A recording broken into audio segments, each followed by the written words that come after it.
Hello, എല്ലാവർക്കും നമസ്കാരം. എല്ലാവർക്കും നമ്മുടെ പുതിയൊരു വീഡിയോയിലേക്ക് സ്വാഗതം. ഇന്ന് നല്ല റിലാക്സ് ആയിട്ട് എഴുന്നേറ്റ ഒരു ദിവസമായിരുന്നു. അപ്പോൾ രാവിലെ തന്നെ എഴുന്നേറ്റ് 6 മണിയായിട്ട് എഴുന്നേറ്റിട്ടുള്ളൂ കേട്ടോ. നേരത്തെ ഒന്നും എഴുന്നേറ്റിട്ടില്ല. എല്ലാം തയ്യാറാക്കി വെച്ചിട്ടാണ് കിടന്നുറങ്ങിയത്. അതിനോട് വലിയ തെക്ക് നിരക്കൊന്നുമില്ല. ചോറ് വാർത്ത് വെച്ചിട്ടുണ്ട്, ചായക്കുള്ള വെള്ളം വെച്ചു. പിന്നെ പരിപ്പും ചീരയും കുത്തിക്കാച്ചാണ്. അപ്പോൾ ചീര അരിഞ്ഞ് വെച്ചിട്ടുണ്ട്. അതങ്ങോട്ട് പരിപ്പ് കഴുകി കുക്കറിലേക്ക് ഇട്ടുകൊണ്ട് ചീര അരിഞ്ഞത് കുറച്ച് ഇട്ടുള്ളൂ കേട്ടോ. അതിൻ്റെ കാരണം എന്താണെന്ന് വെച്ചാൽ ശ്രീകുട്ടന് ചീര ഇഷ്ടമാണ്, പരിപ്പിലിരുന്നത് ആദ്യത്തിന് അത്രയും അങ്ങോട്ട് ഇഷ്ടമില്ല. അപ്പോൾ കുറച്ച് ചീരയാകുമ്പോൾ രണ്ടാൾക്കും കുഴപ്പമില്ല. അപ്പോൾ ആ ഒരു രീതിക്ക് വേണ്ടിയിട്ട് കുറച്ച് ചീര മാത്രം വെച്ച് അത് അടുപ്പത്തേക്ക് വെച്ചു. അപ്പോൾ തന്നെ നമ്മുടെ സാമ്പാർ കഷ്ണത്തിലെ ബാലൻസ് ഉള്ള കഷ്ണങ്ങളെല്ലാം അതും കൂടി അരിഞ്ഞ് അതൊരു ബോക്സിലാക്കി വെച്ചിട്ടുണ്ടായിരുന്നു. അതെടുത്ത് പുറത്ത് വെച്ച് തുറന്ന് കാണിച്ചപ്പോഴേക്കും നമ്മുടെ ചായ തിളച്ചു. ആ പരിപ്പൊക്കെ അടുപ്പത്തിടുന്ന നേരം കൊണ്ട് തന്നെ ചായക്കുള്ള വെള്ളം തിളച്ചു. അപ്പോൾ ഇത്തിരി ചായയിലിട്ടിട്ട് അതങ്ങോട്ട് മാറ്റി വെച്ചു. പഞ്ചസാര ഇടാനായിട്ട് ഇപ്പം നിന്നില്ല കേട്ടോ, ചേട്ടനോട് പറയാമെന്ന് വിചാരിച്ചു. അതങ്ങനെ മാറ്റി വെച്ച് കുക്കർ അതിൻ്റെ സ്ഥാനത്ത് അത് ഇത്തിരി നന്നായിട്ട് വലിയ അടുപ്പാണത്. അപ്പോൾ അതിലേക്ക് കുക്കർ വയ്ക്കാമെന്ന് വിചാരിച്ചിട്ട് ആ ചായപാത്രം മാറ്റി അതിലേക്ക് നമ്മുടെ കുക്കർ വെച്ചു കേട്ടോ. അപ്പം തന്നെ തൊട്ടപ്പുറത്തെ ഗ്യാസിൽ ചീനിച്ചട്ടി വെച്ച് കുറച്ച് വെളിച്ചെണ്ണ ഒഴിച്ചിട്ടുണ്ട്. പിന്നെ ചുമന്നുള്ളിയും വെളുത്തുള്ളിയും നന്നായിട്ട് ചതച്ചത് ഇട്ട് കൊടുത്തിട്ടുണ്ട്. കറിവേപ്പില ഉണ്ടെങ്കിൽ അതും കൂടി ഇട്ട് കൊടുക്കുക കേട്ടോ. അപ്പോൾ കറിവേപ്പില കഴിഞ്ഞിട്ടുണ്ട്, ഇനി എന്നാ കിട്ടാവോ വാങ്ങിച്ചിട്ടോ എന്താണെന്നറിയില്ല. പിന്നെ ഇതാ ചതച്ച മുളകും കൂടി ഇട്ട് കൊടുത്തു. ബീറ്റ്റൂട്ടിൽ ഞാനങ്ങനെ മഞ്ഞൾപ്പൊടി ഉപയോഗിക്കാറില്ല, അതിന് വേറൊരു കളറാവും. അപ്പോൾ അതുകൊണ്ട് അങ്ങനെ മഞ്ഞൾപ്പൊടി ഉപയോഗിക്കാറില്ല കേട്ടോ. അപ്പോൾ അതാ മുളകൊക്കെ നന്നായിട്ട് മൂത്തിട്ടുണ്ട്. ഇനി അതിലേക്ക് നമ്മുടെ ബീറ്റ്റൂട്ടൊക്കെ അരിഞ്ഞ് വെച്ചിട്ടില്ലേ അതങ്ങോട്ട് ഇട്ട് കൊടുത്തു. കഴുകിയൊക്കെ വെച്ചിട്ടുണ്ടായിരുന്നു കേട്ടോ. പിന്നെ കുറച്ച് ഉപ്പും കൂടി ഇട്ട് കൊടുത്ത് നന്നായിട്ടൊന്ന് മിക്സ് ചെയ്ത് അടച്ചു വെച്ചു. എനിക്കിങ്ങനെ സാമ്പാർ കഷ്ണത്തിലെ ലാസ്റ്റ് വരുന്ന പലതരം കഷ്ണങ്ങൾ അരിഞ്ഞിട്ടുള്ള മെഴുക്ക് വരട്ടി ഭയങ്കര ഇഷ്ടമാണ് കേട്ടോ. കൂട്ടുകാർക്ക് ഇഷ്ടമാണോ? അങ്ങനെ എല്ലാ കഷ്ണങ്ങളും ഉണ്ടാവുമല്ലോ. ക്യാരറ്റ് ഉണ്ടെങ്കിൽ അത്, ചേന ഉണ്ടെങ്കിൽ അത്, കായ ഉണ്ടെങ്കിൽ അത്, അങ്ങനെ എല്ലാതും കേട്ടോ. അങ്ങനെ അതൊക്കെ ഒന്ന് മിക്സ് ചെയ്ത് അടുപ്പത്തേക്ക് വെച്ചപ്പോഴേക്കും നമ്മുടെ പരിപ്പും ചീരയും അവിടെ കുക്കർ വിസിലടിച്ചിട്ടുണ്ടായിരുന്നു. പിന്നെ ഞാൻ താഴ്ത്തിറക്കി വെച്ച് ചീനച്ചട്ടി വെച്ച് അതിലേക്ക് വെളിച്ചെണ്ണ ഒഴിച്ച് വെളുത്തുള്ളിയും ചുവന്നുള്ളിയൊക്കെ ഇട്ട് കൊടുത്തിട്ടുണ്ട്. അപ്പോഴേക്കും കുക്കർ 2 വിസിലടിച്ച് അപ്പം തന്നെ തുറക്കണം. അതിൻ്റെ ഇറക്കി കളഞ്ഞ് തുറന്നിട്ടുണ്ട്. ചതച്ച മുളക് അതിലേക്കിട്ട് അതൊന്ന് മൂപ്പിച്ചു. ഇതിലും മഞ്ഞൾപ്പൊടി ഉപയോഗിക്കില്ല കേട്ടോ. പരിപ്പ് കുത്തി കാച്ചിയതിൽ അങ്ങനെ മഞ്ഞൾപ്പൊടി ഉപയോഗിക്കില്ല. നന്നായിട്ട് മൂത്ത് വന്നു. അതിലേക്ക് നമ്മുടെ പരിപ്പും ചീരയും കൂടി വേവിച്ച് വെച്ചത് ഇട്ട് കൊടുത്തു. ഇതിങ്ങനെ കട്ടയായിട്ട് എടുക്കണമെങ്കിൽ അങ്ങനെ എടുക്കാം, നല്ല ലൂസാക്കണമെങ്കിൽ അങ്ങനെ എടുക്കാം. അതൊക്കെ നമ്മുടെ ഓരോരുത്തരുടെ ഇഷ്ടമാണ്. അപ്പോൾ ഇതിൽ ഞാനൊരു മീഡിയം ലെവലിൽ വെള്ളം ഒഴിച്ചു. ഉപ്പും കൂടി ഇട്ടിട്ട് ഒന്നും കൂടി ഒന്ന് തിളപ്പിക്കാൻ വെച്ചു. ഇന്ന് സ്പെഷ്യൽ റെസിപ്പി കാണിക്കണം എന്ന് വിചാരിച്ചിട്ട് പറ്റില്ല കേട്ടോ. അതിൻ്റെ വിശേഷമൊക്കെ പറയാം. പിന്നെ ഈ കറികളുടെ ഒരു കുഴപ്പമെന്ന് വെച്ചാൽ നമുക്ക് 3 നേരത്തേക്കൊന്നും അങ്ങനെ ഉപയോഗിക്കാൻ പറ്റില്ല. വൈകുന്നേരം ആകുമ്പോഴേക്കും എന്തായാലും കഴിയും. അപ്പോൾ അതൊരു ബുദ്ധിമുട്ടുണ്ട്. അപ്പം വൈകുന്നേരം ഞാൻ വിചാരിച്ചത് നമ്മുടെ പത്തിരി ഉണ്ടല്ലോ, പത്തിരി കറണ്ടിൻ്റെ ഇതിൽ ചപ്പാത്തി മേക്കറിൽ ഉണ്ടാക്കി കാണിക്കാം എന്നാണ് ഞാൻ വിചാരിച്ചത്. പക്ഷേ സാധിച്ചില്ല. അങ്ങനെ അപ്പോൾ വൈകുന്നേരത്തെ പരിപാടി പറയാം. അപ്പോൾ അതിന് മുന്നേ പറയാമെന്ന് പറഞ്ഞ് ഇതെന്താ സസ്പെൻസ് ഇടാൻ മാത്രം കാര്യമുണ്ടോ എന്ന് വിചാരിക്കുന്നുണ്ടാവില്ല കൂട്ടുകാർ. ഇപ്പം നടക്കണ കാര്യം പറയണ്ടേ, അത്രയേ ഉള്ളൂ അതിൽ. അപ്പോഴേക്കും പരിപ്പ് കാച്ചിട്ടപ്പോഴേക്കും ബീറ്റ്റൂട്ടൊക്കെ ഒരു പരുവത്തിലായിട്ടുണ്ട്. ഒന്നും കൂടി ഒന്ന് വേവണം. അത് വീണ്ടും മിക്സ് ചെയ്ത് ഒന്ന് അടച്ചു വെച്ചു. പിന്നെ ഞാൻ ആ പരിപ്പും ചീരയുടെയും കുക്കറൊന്ന് തേച്ച് വയ്ക്കുക. ഞാൻ വൈകുന്നേരം ഇട്ട ടീഷർട്ട് ഇട്ടിട്ടാണ് അടുക്കളയിലേക്ക് വന്നിരിക്കുന്നത്. അതുകൊണ്ടാണ് ഞാൻ വീഡിയോയിൽ കാണിക്കാത്തത് കേട്ടോ. ചുരിദാർ ഇട്ടതിന് ശേഷമല്ലേ ഞാൻ കാണിക്കാറുള്ളൂ. അപ്പോൾ ഡ്രസ്സ് മാറാൻ നിന്ന് കഴിഞ്ഞാൽ കറികളാവാൻ നേരം വൈകിയാലോ ശ്രീകുട്ടൻ വരുമ്പോഴേക്ക് ആയില്ലെങ്കിലോ എന്ന് വിചാരിച്ചിട്ടാണ് ഞാൻ വേഗം പെട്ടെന്ന് തന്നെ കുക്കിംഗ് അങ്ങോട്ട് തീർത്തത് കേട്ടോ. അപ്പോൾ കുക്കർ തേച്ച് കഴുകി വെച്ച് കഴിഞ്ഞപ്പോഴേക്കും നമ്മുടെ പരിപ്പ് തിളച്ചു. അപ്പം ഇനി അത് മൂടി വയ്ക്കുകയുണ്ടോ. അതുപോലെ തന്നെ ബീറ്റ്റൂട്ടും ബാക്കിയുള്ള കഷ്ണങ്ങളൊക്കെ ഇട്ടുള്ള എന്താ പറയുക, കൂട്ടുകറി എന്നൊക്കെ വേണമെങ്കിൽ വിളിക്കാമല്ലോ ഇതിനെ. എന്ത് പേരാന്ന് കൂട്ടുകാർ എന്നെ തീരുമാനിച്ചു. എല്ലാ കഷ്ണമുണ്ട്, കൊത്താമരയും പയറും അമരപ്പയറും അങ്ങനെ എല്ലാതും ഉണ്ടായില്ല. അങ്ങനെ എല്ലാം കഴിഞ്ഞ് എല്ലാതും മൂടി വെച്ചു കേട്ടോ. പിന്നെ ഞാൻ പോയി ഡ്രസ്സ് മാറി വന്നു. പിന്നെ ഞാൻ വിചാരിച്ചു ചായ കുടിക്കാമെന്ന്. അപ്പോൾ ശ്രീകുട്ടം എഴുന്നേറ്റ് താഴത്തേക്ക് ഫുഡ് കഴിക്കാനായിട്ട് വന്നപ്പോൾ ഞാൻ ആ കോണിയും ഇരുന്ന് ചായ കുടിക്കുന്നു കേട്ടോ. അപ്പം അമ്മ ഇത്ര നേരത്തെ എഴുന്നേറ്റോ, കറികളൊക്കെ എല്ലാ പണിയും കഴിഞ്ഞ് അമ്മ സമാധാനമായിട്ട് ഇരുന്ന് ചായ കുടിക്കണ്ടല്ലോ എന്ന് പറഞ്ഞു. ഞാൻ പറഞ്ഞു 6 മണിയായിട്ട് തന്നെ എഴുന്നേറ്റിട്ടുള്ളൂ. പക്ഷേ ഒട്ടും സമയം കളയാണ്ട് നമ്മുടെ കുക്കിംഗ് തീർത്തു എന്ന് മാത്രം. പാത്രങ്ങൾ അതിൻ്റെ ഇടയിൽ തന്നെ അപ്പം കഴുകി തീർത്തു. അപ്പോൾ അത് കാരണം പാത്രങ്ങൾ കഴുകാനും അങ്ങനെ കാര്യമായിട്ടില്ല. കുക്കിങ്ങും തീർന്നു കേട്ടോ. ഇനി മുറ്റടിയും അടിച്ചു വാരലൊക്കെ ഉണ്ടെങ്കിൽ ചെയ്യാം. പക്ഷേ ഇന്നലെ വൈകുന്നേരം അതൊക്കെ ചെയ്ത കാരണം കൊണ്ട് രാവിലെ ഇപ്പം അതൊന്നും ചെയ്തില്ലെങ്കിൽ കുഴപ്പമില്ല. അലക്കാനാണെന്ന് ഒരു ലോഡ് അത്രയ്ക്ക് അങ്ങോട്ട് ആയിട്ടുമില്ല. അപ്പോൾ അത് കാരണം കൊണ്ട് അലക്കാനും ഇന്നിട്ടില്ല. അപ്പോൾ ഇന്ന് ഇത്തിരി ഫ്രീ ഉള്ള ദിവസമാണ്. രാവിലെ നല്ല റിലാക്സായി ജോലികളൊക്കെ കഴിഞ്ഞ് സമാധാനം. പിന്നെ ചേട്ടൻ ഇന്ന് വീട്ടിലുണ്ട് കേട്ടോ. നമ്മുടെ വ്യാപാരികളുടെ മുടക്കില്ലേ, അന്നത്തെ ഒരു ദിവസം ഷൂട്ട് ചെയ്തതാണ്. ഞാൻ അന്നന്ന് ഷൂട്ട് ചെയ്തതാണ് അന്നന്ന് വീഡിയോ ഇടുന്നത് കേട്ടോ. മുൻകൂട്ടി പിടിച്ച് വയ്ക്കാനൊന്നും പറ്റണില്ല. അപ്പം അത് കഴിഞ്ഞ് അവിടെ ചേട്ടനും ഉണ്ടായിരുന്നു കേട്ടോ ഒപ്പം ചായ കുടിക്കാനായിട്ട്. അത് കഴിഞ്ഞ് ഞാൻ മുറ്റത്തേക്ക് ഇറങ്ങി. നമുക്ക് കണ്ണിമാങ്ങ ഒരു ദിവസം കുറേ കിട്ടിയതല്ലേ, അപ്പോൾ ഇനി കിട്ടിയാലോ എന്നുള്ള കൊതിയൊക്കെ മൂത്തിട്ട് ഞാൻ ഇനി കിട്ടിയിട്ടുണ്ടെങ്കിൽ അത് ഭരണിയിൽ നിറച്ച് ഉപ്പൊക്കെ ഇട്ട് ലെവലാക്കി കടുമാങ്ങ അച്ചാറിടില്ലേ അതുപോലെ ചെയ്യാമെന്നൊക്കെ വിചാരിച്ചിട്ടാണ് ഞാൻ ഈ നോക്കാൻ പോണത്. അപ്പോൾ നോക്കിയപ്പോൾ കാര്യമായിട്ടൊന്നും കിട്ടിയില്ല കേട്ടോ. അതിനിപ്പോൾ സങ്കടപ്പെടേണ്ട കാര്യമൊന്നുമില്ല, മാങ്ങ കൊഴിയാണ്ടിരിക്കുന്നത് തന്നെയാണല്ലോ സന്തോഷം. നമുക്കത് പഴുത്തട്ടോ മൂത്തട്ടോ ഒക്കെ കഴിക്കാമല്ലോ. അപ്പോൾ അങ്ങനെ കുറേയൊക്കെ നോക്കി, ഒന്നും കണ്ടില്ല. അപ്പോൾ ചേട്ടൻ കോവൽ ആകെ ഉണങ്ങി എന്ന് പറയില്ല, അത് വലിച്ച് കളഞ്ഞാലോ എന്നാണ് ചോദിക്കുന്നത്. ഞാൻ പറഞ്ഞു ചിലപ്പോൾ എങ്ങാനും പൊടിച്ചാലോ, മുഴുവൻ ഉണങ്ങിയിട്ടില്ലല്ലോ, അപ്പോൾ ചിലപ്പോൾ പൊടിച്ചാലോ അത് വലിച്ച് കളയണ്ടെന്നൊക്കെയാണ് പറയുന്നത് കേട്ടോ. അങ്ങനെ മാങ്ങയൊക്കെ നോക്കി. ആ വീടിൻ്റെ അപ്പുറത്തും ഒരു മാവുണ്ട് കേട്ടോ, മൂവാണ്ടൻ തന്നെ. പക്ഷെ അവിടെ കൊഴിയുണ്ടെന്ന് ആദ്യത്തെയും പറഞ്ഞു. പക്ഷെ അതിൻ്റെ കണ്ണിമാങ്ങക്ക് അപ്പുറത്തെ വീട്ടിലേക്ക്, വീടൊന്നുമില്ല അവിടെ, പറമ്പിലേക്ക് വീണത്, മതിൽ കെട്ടി തിരിച്ചിട്ടുണ്ട്. അപ്പോൾ അവിടേക്ക് ചാടാനൊന്നും പറ്റില്ല. അപ്പോൾ എന്താ ചെയ്യുക, അപ്പോൾ അത് വേണ്ടാന്ന് വെച്ചു. അങ്ങനെ കിട്ടിയ ഒരു 5-6 കണ്ണിമാങ്ങയും കൊണ്ട് ഞാൻ തിരിച്ചു പോന്നു കേട്ടോ. അപ്പോൾ നമ്മുടെ ആദ്യത്തിന് ഞാൻ പറഞ്ഞില്ലേ മുളക് കഴിക്കാൻ പറ്റില്ല, ഇത്തിരി വായയിൽ പോളം വന്നിട്ടുണ്ട്.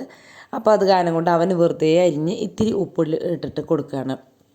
അപ്പോഴാകുമ്പോൾ വലിയ കുഴപ്പമില്ലല്ലോ, പുളിയില്ല മാങ്ങയ്ക്ക്. അപ്പോൾ ഇത്തിരി ഉപ്പ് മാത്രം ഇട്ട് കൊടുത്താൽ അതത്ര ദോഷം ഉണ്ടാവില്ലല്ലോ എന്ന് വിചാരിച്ചിട്ട് അങ്ങനെ ചെയ്തു. ഞങ്ങൾക്ക് പിന്നെ കണ്ണിമാങ്ങ അച്ചാർ ഇന്നലെ ഉണ്ടാക്കിയതുണ്ടല്ലോ, അത് കഴിയുമ്പോൾ അടുത്തൊരു വെറൈറ്റി അച്ചാർ വരുന്നുണ്ട് കേട്ടോ, ഞാൻ കാണിക്കാൻ കൂട്ടുകാർക്ക്. അപ്പോൾ അത് എത്ര മാങ്ങ കിട്ടിയിട്ടുള്ളൂ. അപ്പോൾ അതും കൊണ്ടുപോയി. അപ്പോൾ ചേട്ടൻ അവിടെ ഉലാത്തലാണ്. ചേട്ടനൊന്നും ജോലിയില്ലാത്തതിൻ്റെ സന്തോഷമാണ് കേട്ടോ, തിക്കും തിരക്കൊന്നും അടിക്കണ്ടല്ലോ. പക്ഷേ ഇന്ന് ഫുൾ ടൈം ബിസിൻ്റെ ആയിരുന്നു കേട്ടോ. എന്ന് വെച്ചാൽ നമ്മുടെ വീടിൻ്റെ നമ്പർ കിട്ടിയിട്ടുണ്ടായിരുന്നില്ല ഇതുവരെ. അപ്പോൾ അത് കാരണം അത് നമ്മുടെ കൃഷിഭൂമിയായിട്ട് എന്താ പറയുക, സാറ്റലൈറ്റ് വഴി പതിച്ചു പോയി അങ്ങനെ എന്തൊക്കെയോ പറഞ്ഞു. കൂടുതൽ വിവരങ്ങളൊന്നും എനിക്കറിയില്ല കേട്ടോ. എന്നിട്ട് ഇപ്പം വീണ്ടും അതിനൊക്കെ അപേക്ഷ വെച്ച് അപ്പോൾ അതൊക്കെ മാറ്റി. അപ്പോൾ അതൊക്കെ വീണ്ടും പഞ്ചായത്തിൽ കൊണ്ടുകൊടുത്തു. അങ്ങനെ വൈകുന്നേരം വരെ നടന്നു. അതുപോലെ തന്നെ ഗ്യാസിൻ്റെ കാര്യത്തിനും ഇന്ന് പോയിട്ടാണ്. ഇന്നും ഞാൻ പറഞ്ഞ് തല്ലൂടെ അതൊന്ന് ചെയ്യാനായിട്ട്. പക്ഷേ ഇന്ന് പറയാണ്ടും തല്ലൂടാണ്ടും തന്നെ ആൾ തന്നെ അതും പോയി ശരിയാക്കി. ഇനി കുറച്ചും കൂടി പണിയുണ്ട് അതിൽ രണ്ടിലും. പക്ഷേ അത് ഇന്നിപ്പോൾ വൈകുന്നേരമായി, എല്ലാം ചെയ്തു വന്നപ്പോഴേക്കും 5:30-6 മണിക്ക് ആയി. അത് കാരണം മുഴുവിപ്പിക്കാൻ പറ്റിയില്ല കേട്ടോ. എന്നാലും ഒരു വിധമൊക്കെ ഓക്കെ ആക്കി. ഇനി ഒരു വിളിക്കും. അപ്പോൾ അങ്ങനെ 2 കാര്യം ചേർന്ന് നടന്നു. കിടന്നുറങ്ങാനും നമ്മുടെ പുല്ല് ചെത്താനോ അങ്ങനത്തെ പണികൾക്കൊന്നും സാധിച്ചില്ല കേട്ടോ. വൈകുന്നേരമായി വീട്ടിലെത്തിയപ്പോഴേക്കും. അപ്പോൾ പിന്നെ എന്താ ചെയ്യുക, എന്നാലും പിന്നെ ഈ പഞ്ചായത്തിൽ പോകാനൊക്കെ ഒരു ദിവസം ലീവ് എടുക്കേണ്ടി വന്നില്ലല്ലോ. അങ്ങനെ ലീവ് കിട്ടിയപ്പോൾ പിന്നെ അങ്ങനെ ചെയ്തു. അപ്പോഴേക്കും ശ്രീകുട്ടൻ പോണ നേരമായി. അപ്പം ഞാൻ വേഗം ചോറ് റെഡിയാക്കി എടുത്ത് കേട്ടോ. അവനുള്ള ചോറ് പകർത്താൻ കേട്ടോ. അവനപ്പോൾ ചാറുകറി കൊടുത്തു വിടണില്ല, ഇനി ചോറിൽ ബാഗിലൊക്കെ പോകും എന്നൊക്കെ പറഞ്ഞിട്ട്. പിന്നെ അതല്ല, കുഞ്ഞ ബാഗാണ് കേട്ടോ അപ്പോൾ കൊണ്ടുപോകണത്. അപ്പോൾ അതിൽ ഒരു ചോറ് മാത്രം വെക്കാനുള്ള സ്ഥലമൊക്കെ തന്നെയുള്ളൂ. 2-3 പാത്രം അങ്ങനെയൊന്നും ആക്കാനൊന്നും സ്ഥലമില്ല. അപ്പോൾ അത് കാരണം കൊണ്ട് ഞാൻ ഇതിൽ തന്നെ നമ്മുടെ കണ്ണിമാങ്ങ അച്ചാറും ബീറ്റ്റൂട്ടും പകർത്തി കൊടുക്കുകയാണ് കേട്ടോ. ആദ്യം സ്കൂളിൽ പോയില്ല, അവന് തിരിച്ച് തൊണ്ടവേദനയുണ്ട്, പിന്നെ എക്സാമും അല്ലേ, അപ്പോൾ പഠിക്കാനിരിക്കും വേണം, പിന്നെ തൊണ്ടവേദനയാണല്ലോ, അപ്പോൾ ഒന്ന് റെസ്റ്റ് എടുക്കാൻ, രണ്ടും കൂടി അങ്ങനെ ചെയ്തിട്ട് വന്ന് പോകണില്ല. അപ്പോൾ ചേട്ടനും ആദ്യത്തിനും ഇന്ന് വീട്ടിലുണ്ട് കേട്ടോ. അപ്പം ഞാനും ശ്രീകുട്ടനും മാത്രം ഇന്ന് പോകണുള്ളൂ. അപ്പം ഞങ്ങൾക്ക് 2 ആൾക്കുള്ള ചോറാണ് പകർത്തേണ്ടത്. അങ്ങനത്തെ കണ്ണിമാങ്ങ അച്ചാർ അടിപൊളിയാണ് കേട്ടോ. ഉണ്ടാക്കാത്തവരുണ്ടെങ്കിൽ ഒന്ന് ഉണ്ടാക്കി നോക്കിയോളൂ. മുറ്റത്തൊക്കെ ഇങ്ങനെ വീണ് കിടക്കുന്നുണ്ടെങ്കിൽ ഉണ്ടാക്കാത്തവരൊന്നും ഉണ്ടാക്കി നോക്കിയോളൂ കേട്ടോ. പിന്നെ ഇത്തിരി കായപ്പൊടിയും കൂടിയും ചേർക്കുകയാണെങ്കിൽ കുറച്ചും കൂടി ടേസ്റ്റ് ഉണ്ടാവും എന്ന് എനിക്ക് തോന്നുന്നു. ഞാൻ കായപ്പൊടി ചേർത്തില്ല. അപ്പോൾ വേണമെങ്കിൽ വെറുതെ ഉപ്പും മുളകും വെളിച്ചെണ്ണ ഒഴിച്ചാൽ തന്നെ അടിപൊളിയാണ് കേട്ടോ. പിന്നെയാണോ ബാക്കിയുള്ളത്, അങ്ങനെ ഉണ്ടാക്കി നോക്കിയോളാം. എനിക്ക് ഭയങ്കര ഇഷ്ടമായി. ഞാനിങ്ങനെ കഴിഞ്ഞ പോലെ ഉണ്ടാക്കിയെന്ന് തോന്നുന്നുണ്ട്, എനിക്ക് ഓർമ്മയില്ല. അങ്ങനെ അവന് ചോറൊക്കെ അടച്ച് വെച്ചു. പിന്നെ ഞാൻ എന്തായാലും എനിക്കൊന്നൊരു ഫോട്ടോ എടുക്കണം ഇതിൻ്റെ. അപ്പോൾ അതിന് വേണ്ടിയിട്ട് ഞാൻ ചോറൊന്ന് വിളമ്പിങ്ങാട്ട് എടുത്തതാണ് കേട്ടോ. അപ്പോൾ എനിക്ക് കഴിക്കുകയും ചെയ്യാം, ഒരു ഫോട്ടോ എടുക്കുകയും ചെയ്യും. നമുക്ക് തമ്മിലിന് ഫോട്ടോ വേണ്ടേ. അപ്പോൾ അങ്ങനെ വിചാരിച്ചിട്ട് ഒരു പ്ലേറ്റിൽ വിളമ്പി അങ്ങനെ അതൊക്കെ ഫോട്ടോയും വീഡിയോയും ഒക്കെ ഷോർട്ട് വീഡിയോയും ഒക്കെ എടുത്തു. പിന്നെ ഞാൻ ജോലിക്കൊക്കെ പോയി. വൈകുന്നേരം ഒരു കൂട്ടുകാരിയുടെ വീട്ടിലേക്ക് പോകേണ്ടി വന്നു. ആ കൂട്ടുകാരിനെ കാണാൻ പോകേണ്ട ഒരു അവസ്ഥയുണ്ടായി കേട്ടോ. ഡീറ്റെയിൽ ആയിട്ടൊന്നും പറയണില്ല, അവരൊക്കെ നമ്മുടെ വീഡിയോ കാണുന്നവരാണ്, അതുകൊണ്ടാണ്. പറഞ്ഞുകൊണ്ട് ബുദ്ധിമുട്ടുണ്ടായിട്ടല്ല, എന്നാൽ നമുക്കൊരു വിഷമം. അപ്പോൾ അങ്ങനെ അവിടേക്കൊക്കെ പോയി വന്ന് ബസ് കയറാൻ തന്നെ ശക്തരിലെത്തിയപ്പോൾ തന്നെ 6:30 അപ്പോൾ നല്ല വൈബൊക്കെയാണ്. ഇങ്ങനെ പാട്ട് കേട്ടിരുന്ന് ചെറിയൊരു ഇരുട്ടായി കാറ്റടിച്ചിട്ടൊക്കെ വിൻഡോ സീറ്റിലൊക്കെ ഇരുന്ന് പോരാനൊക്കെ രസമൊക്കെ തന്നെയാണ് കേട്ടോ. പിന്നെ ഇപ്പോൾ ഇവിടെ ചെറിയ കുട്ടികളൊന്നും ഇല്ലല്ലോ, പിന്നെ ചേട്ടൻ വീട്ടിലുണ്ടല്ലോ, അതുകൊണ്ട് അത്ര ടെൻഷനൊന്നും ഉണ്ടായില്ല നേരം വൈകുന്നു വിചാരിച്ചിട്ട്. പിന്നെ ബസ് ഇറങ്ങിയപ്പോൾ ചേട്ടൻ കൊണ്ടുവരാനായിട്ട് വന്നു. അപ്പോൾ വന്നപ്പോഴേക്കും ചേട്ടനോട് ഞാൻ പറഞ്ഞിട്ടുണ്ടായിരുന്നു ചോറൊന്ന് തിളപ്പിച്ച് വെച്ചോളൂ എന്ന്. അപ്പം അങ്ങനെ ചോറ് തിളപ്പിച്ച് വെച്ചിട്ടുണ്ട്. പക്ഷേ കൂട്ടാനുണ്ടായിരുന്നില്ല. കൂട്ടാൻ്റെ ചീനിച്ചട്ടി കഴുകി മൂടി വെച്ചിരിക്കണു. അപ്പോൾ എന്താ ചെയ്യാം, രക്ഷയില്ല. അപ്പോൾ രാവിലത്തെ ചീര അരിഞ്ഞത് ബാലൻസ് ഉണ്ട്. അത് വേഗം തന്നെ ഇത്തിരി ഉള്ളിമുളക് മൂപ്പിച്ച് മറ്റേ ചച്ചമുളക് ഇട്ട് മൂപ്പിച്ച് ചീര തൈൽക്കിയിട്ടു മൂപ്പിച്ചതിന് ശേഷം ഇത്തിരി നാളികേരം കൂടിയിട്ട് മിക്സ് ചെയ്ത് മൂടി വെച്ചു. അപ്പോൾ അങ്ങനെ നല്ലൊരു ചീരത്തോരൻ റെഡിയായി. ചീര പിന്നെ ഇവിടെ എല്ലാവർക്കും ഇഷ്ടമായതിന് ഇത്തിരി ഇഷ്ടക്കുറവുണ്ട് കേട്ടോ. എന്നാലും പിന്നെ കുഴപ്പമൊന്നുമില്ല, ഇപ്പോൾ ഒക്കെ കഴിക്കുന്നുണ്ട്. ഇപ്പോൾ ഒക്കെ അഡ്ജസ്റ്റ് ചെയ്യും, അങ്ങനെ വാശികളൊന്നും ഇല്ലാണ്ടായി. പിന്നെ ഞാൻ എന്താ ഇത്തിരി ചോറ് കുറഞ്ഞെങ്കിലോ എന്നൊരു സംശയം. അപ്പം ഇത്തിരി ഗോതമ്പ് ദോശ ഉണ്ടാക്കാമെന്ന് വിചാരിച്ച് ഞാൻ മിക്സിയിൽ ഇട്ടിട്ട് ഒന്ന് അടിച്ചെടുക്കണം കേട്ടോ. അപ്പോഴേക്കും ചേട്ടനോട് ഞാൻ ആ ചീരയുടെ ചട്ടി മാറ്റി വെച്ച് ദോശ തട്ട് വെച്ചോളാൻ പറഞ്ഞു. അപ്പോൾ ഇത് അടിച്ചെടുക്കുമ്പോഴേക്കും അത് ചൂടാവില്ല, അപ്പോൾ വേഗം വേഗം ഉണ്ടാക്കാമല്ലോ, അത്രയേ ഉള്ളൂ അതിൽ. അപ്പോൾ അങ്ങനെ അത് അടിച്ചെടുത്തു ഉണ്ടാവും. അതിനിടയ്ക്ക് എന്തോ സംസാരിക്കുന്നുണ്ട്. പിന്നെ ഞങ്ങളിങ്ങനെ ദോശ ഉണ്ടാക്കുമ്പോഴേ എന്തോ ഒരു ദിവസം വെളിച്ചെണ്ണ ഇങ്ങോട്ട് ഇല്ലാണ്ടായപ്പോൾ ഇത്തിരി എണ്ണ പുരട്ടിയിട്ട് ദോശ ഉണ്ടാക്കി നോക്കി. എണ്ണ കഴിക്കണോണ്ട് ദോശ ഉണ്ടോയെന്നൊന്നും എനിക്കറിയില്ല. അങ്ങനെ എണ്ണ പുരട്ടി ദോശ ഉണ്ടാക്കിയപ്പോൾ അടിപൊളി ടേസ്റ്റ്, എല്ലാവർക്കും അത് പറഞ്ഞു. അപ്പോൾ ഇപ്പോൾ ഗോതമ്പ് ദോശ ഉണ്ടാക്കുമ്പോൾ ഞങ്ങൾ ചെയ്യണത് ഈ എണ്ണ പറ്റില്ലാണ് കേട്ടോ. അടിപൊളി ടേസ്റ്റ്, എല്ലാവർക്കും അത് ഇഷ്ടമാണ് കേട്ടോ. അപ്പോൾ കൂട്ടുകാരാരെങ്കിലും അങ്ങനെ ചെയ്യാറുണ്ടെങ്കിൽ ഒന്ന് കമൻറ്റ് ചെയ്തോളൂ. പിന്നെ ഇതിൽ ഇങ്ങനെയൊക്കെ നോക്കണ സെർച്ച് ചെയ്യുന്ന ആൾക്കാരൊക്കെ ഉണ്ടാവുമല്ലോ, കൂട്ടുകാരൊക്കെ ഉണ്ടാവുമല്ലോ. അപ്പോൾ അതിൽ ദോശ ഉണ്ടാവും വഴിയില്ല. എണ്ണ നല്ല എണ്ണയാണ് കേട്ടോ, നമ്മുടെ സ്വർണ്ണം നല്ല എണ്ണയൊക്കെ അങ്ങനത്തെ എണ്ണ തന്നെ. അപ്പോൾ അതാ ദോശ ഇങ്ങനെ അടിച്ചെടുത്തിട്ട് ദോശ പരത്തുമ്പോൾ നല്ല നൈസായിട്ട് ഇങ്ങനെ പരത്താൻ കിട്ടും. പിന്നെ ഈ എണ്ണ പരട്ടി മറച്ചിട്ട് കഴിഞ്ഞിട്ട് എടുക്കുമ്പോൾ നല്ല മുരിഞ്ഞങ്ങോട്ട് കിട്ടും കേട്ടോ. ഒരു കറിയില്ലെങ്കിലും ഒരു കട്ടൻ ചായയുടെ കൂടെ സൂപ്പർ ടേസ്റ്റാണ്. അപ്പം അങ്ങനെ ദോശയ്ക്ക് ഇഷ്ടമുള്ളവർക്ക് കിട്ടാം. പക്ഷേ ഇത് ആട്ടയിൽ ചെയ്യുമ്പോൾ എനിക്ക് അത്ര ഇഷ്ടമില്ല. നല്ല ഗോതമ്പ് പൊടി ഉണ്ടല്ലോ, നമ്മൾ റേഷൻ കടയിൽ നിന്ന് വാങ്ങിച്ച് നമ്മൾ ആ ഗോതമ്പ് പൊടിപ്പിച്ചുണ്ടാക്കുന്ന ഗോതമ്പ് പൊടി, അതിലാണ് നല്ല ടേസ്റ്റ് എനിക്ക് തോന്നണത്. അങ്ങനെ ഇതേപോലെ മൊരിച്ചെടുക്കും കേട്ടോ. പിന്നെ അതെടുത്തു ഒരു കട്ടൻ ചായയും ഞാൻ വെച്ചിട്ടുണ്ടായിരുന്നു. പിന്നെ കണ്ണിമാങ്ങ അച്ചാറും ചീരയൊക്കെ കൂട്ടി അങ്ങനെ ഇത്തിരി മീൻകറിയിലൊക്കെ ഉണ്ടായിരുന്നു, അതൊക്കെ കൂട്ടി അങ്ങനെ എല്ലാവരും കൂടി അഡ്ജസ്റ്റ് ചെയ്തു കേട്ടോ. ഞാൻ ആദ്യം ഇത്തിരി ചോറ് എടുക്കണം. ഞാൻ ഇത്തിരി ചോറ് പ്രാന്തത്തെയാണെന്ന് കൂട്ടുകാർക്ക് അറിയാമല്ലോ.